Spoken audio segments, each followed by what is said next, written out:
砸烂旧西藏，文化大革命狂暴，砸大昭寺。大昭寺是怎么被砸的？曾经当过八角街居委会主任的朱系化名看到这些照片的反应耐人寻味。他先是承认说是的，大昭寺被砸了，但又赶紧说那都是学校里的孩子们干的，是大中的学生，不过他们都是小孩子。我问他没有居民吗？听说有很多居民参加了。他飞快地眨眨眼说可能有吧，我不知道，我没有进去，但我知道是学校里的红卫兵去砸大昭寺的，后来可能有居民也去砸了一点，可当时只有学生敢这么做，其他人哪里敢啊？那么你当时在场吗？我问。我当时，他说，我们当时听说砸大昭寺了，都跑去看，但没进去，不知道里面砸成什么样了。后来我们又跑到松居岛湾那儿去看，当时跑来看红卫兵砸寺庙的人很多，从哪里来的都有，本来有的在转街，有的在转经，听说有这样的事情都围过来看。那时还有人转经吗？我问。有，他说，红卫兵是突然来的嘛，红卫兵什么时候要来谁也不知道，所以还有转经的、磕头的，这些都有。不过像这些举小红旗的、喊口号的，这都是组织起来的，是居委会组织起来的。他指点着照片。那你们看见这种场面时心里是什么想法呢？我问。他迟疑了一下说，怎么说呢？心想就这样把这些都砸了吗？可是想说什么的话也不敢说，对吧？不然就会扣帽子，对吧？谁也没有这个胆量啊。可是他有些激动地说，如果不是毛主席炮打司令部的大字报，然后这样动员那样动员的话，那些学生怎么会去干这种事情呢？因为在这之前他们一次都没去砸过寺院。有意思的是，在这段话里，像这几个词，组织、事实、扣报纸、炮打司令部，他都是用很标准的汉语说的。从小出家为僧，1959年至文革时期当过居委会、民政委员、红卫兵、民兵和造反派。文革后复有皈依佛教的强拔人亲，也算得上是积极分子。但他当时确实是把宣传为人民服务的共产主义当作另一种宗教去接受、去听从、去行动的，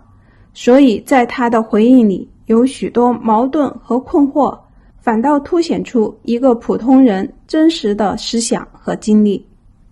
不久我们又参加了一次会议，会上胜利办事处的张书记说，要砸烂苏西，就是拉萨老城4个方向的顶角竖立的经幡旗杆嘛。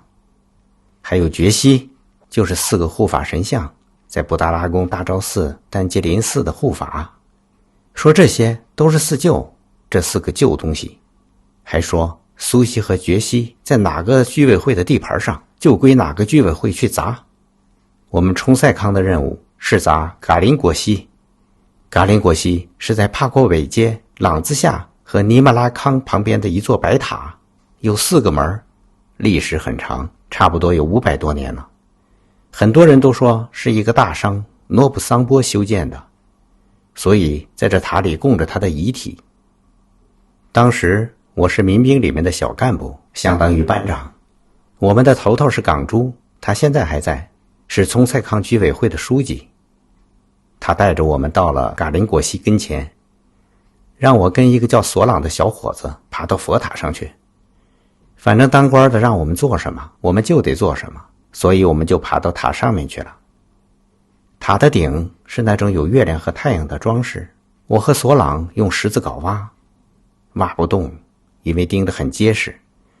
又用绳子套在上面使劲拉，这下拉倒了，露出里面的很多宝贝，有九眼石、绿松石、珊瑚、翡翠等等，还有金子和银子。我就用哈达包起来，还告诫同伴说不要拿啊，然后就把哈达交给居委会的一个头头罗罗拉。其实我心里并不是滋味。不管怎么说，我过去是僧人，现在做这种事情是有罪孽的。可是不革命又不行，所以我就默默地许了一个愿，但愿我的来世投生在一个很富有的家庭，修一座跟这一模一样的塔。这时候拉萨中学的学生来了，敲锣打鼓的，还喊了很多口号，说是要大破四旧。不过我们没有砸完这个塔，因为城关区建筑队的头头来了，说这个塔不是属于冲赛康的，所以砸塔的任务就由他们接管了。他们还把诺布桑波缩得很小的遗体拿出来游街示众，然后不知道扔到哪里去了。塔里面的所有宝贝也被他们拿走了，不知道是上交了还是私吞了，总之再也找不到了。就在这一天，大昭寺被砸了，主要是八角街居委会干的，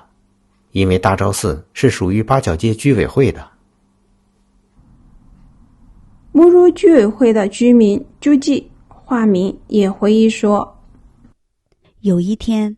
居委会通知我们，第二天一早所有人要穿上盛装去开会，要带上锄头、十字镐和背兜，家里一个人也不准留下，也不准请假，谁要是不去的话就取消户口和粮卡。于是早早地都去了，也不知道要去做什么。居委会挨家挨户地点人数，看人来齐没有，然后开会宣布要破四旧，然后让所有人排队出发。那么到哪里去呢？原来是把一部分人带到次巴拉冈，一部分人带到举咩，一部分人带到喜珠拉冈。次巴拉冈在小昭寺的隔壁，是一个佛殿。喜珠拉冈是杰本港附近的一个小佛殿。举咩是下密宗学院，又叫木如寺，他们都是属于木如居委会的。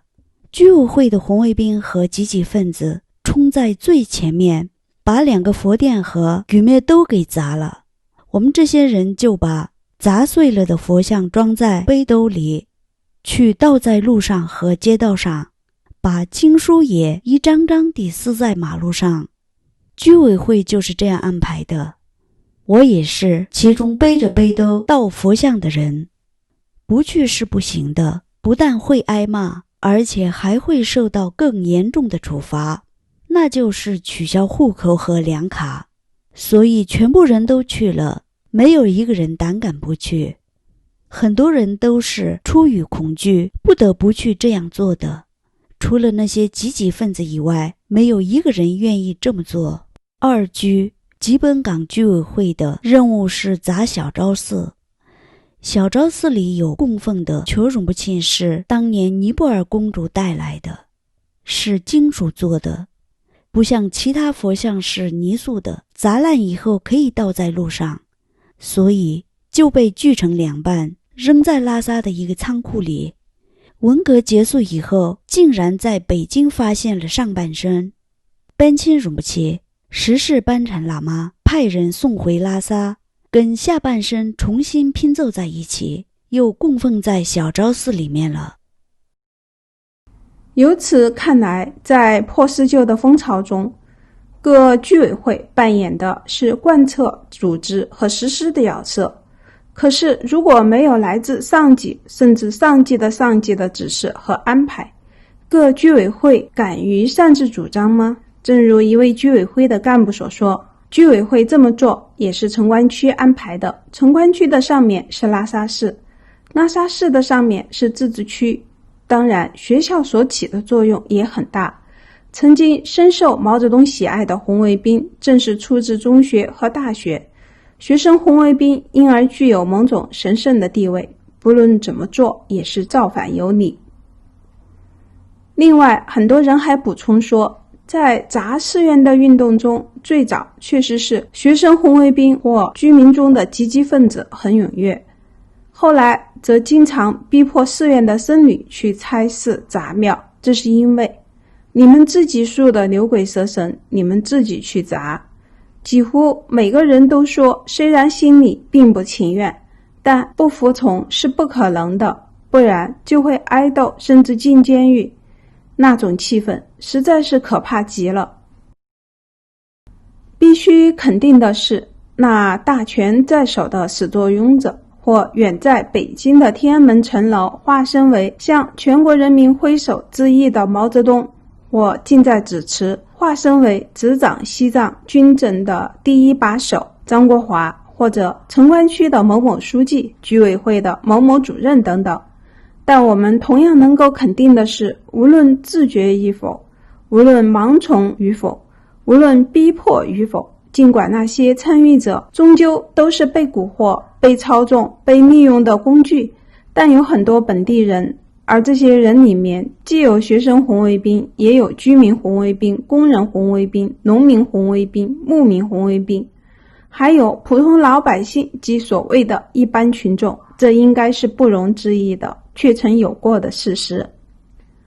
为什么会这样呢？这里面有多少人是因为在充满美好许诺的新思想的鼓动下，或者说洗脑下，带有某种理想主义色彩，投入到渴望建设一个新世界的变革之中？又有多少人是因为在集权统治所制造的红色恐怖气氛的威慑下，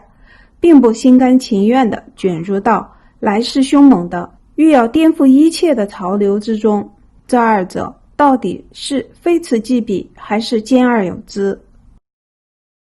有必要仔细研究49页图。令人印象深刻的是，在大昭寺的顶上，与西藏宗教截然不同的异类或者说异教符号毛泽东的画像5星红旗占据了原本所树立的以降临法轮藏传佛教的一种标志法轮居中20安卧左右，以是释迦牟尼成道之后初转法轮为佛教象征的位置，显示了千百年来在西藏大地上从未有过的一个意味深长的现象。而这一切其实是由原本属于这一块土地上的子民，那些已经脱下藏袍、扔掉念珠和转经筒而换上军便服、必戴红卫兵袖章、手拿红缨枪的年轻藏人，以一种与其祖祖辈辈同样强烈的宗教情感去实践的。当他们把毛泽东的画像抬上旧日宗教的殿堂，是否意味着在他们的心里，毛正是一位威力无比的新神？所以在照片上，大昭寺门前数不清的云集于此的人们，在这一时刻被定格为这样一群仰望者。但在过去，在同一个地方聚拢的却是无数虔诚的匍匐在地的信徒。在事隔50多年后的今天，也同样聚拢着众多的刻着等身长头的信徒，这里面有多少相同，又有多少根本上的不同？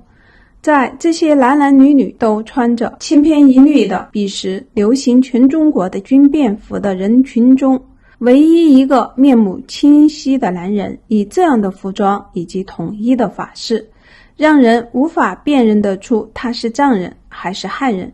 实际上他是半汉半藏，但这种辨别已毫无必要，因为在这一特殊的历史时期，相当一部分藏人与中国各地的汉人以及其他民族一样，都有了相同的信仰，他们堪称真诚的心中都有了同一个神毛泽东。这是什么原因呢？为什么会如此呢？难道是因为突然之间发生的巨变，使得改天换地、新桃换旧符，新神替代了旧神？对于西藏人来说，抛弃自己的神应该不会是他们自己所希望的，而是自从1950年，尤其是1959年以来的事实证明了外来的全新的神灵之强大，足以将本土的古旧的神灵打败。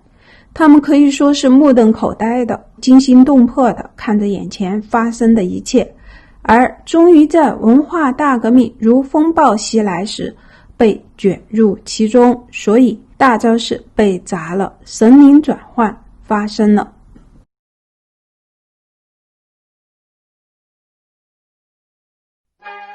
本节目由绝地金书工作室制作发布，